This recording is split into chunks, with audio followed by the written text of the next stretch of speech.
As Japan digs out from the country's worst disaster since World War II, it's becoming clear the economic impact will extend well beyond Japanese shores. For trading partners in the Pacific, the impact will be most acute. But when it comes to Japan's larger trading partners, like the U.S., analysts see only mild effects from the disaster. There's a question in terms of how this will affect, but largely it's going to be a small impact. That's not to say the consumers here in the U.S. won't feel those effects.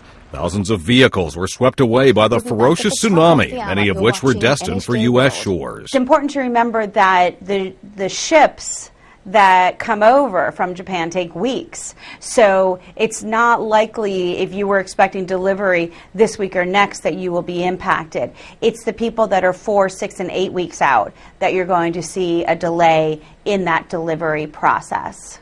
Japan is heavily reliant on exports to sustain its economy. They make up about 14% of the country's gross domestic product.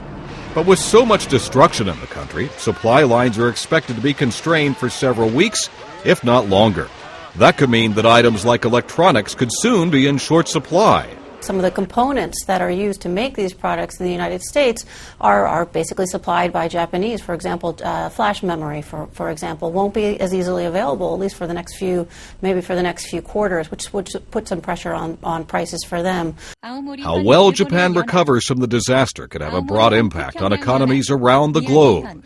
The country's already saddled with massive debt.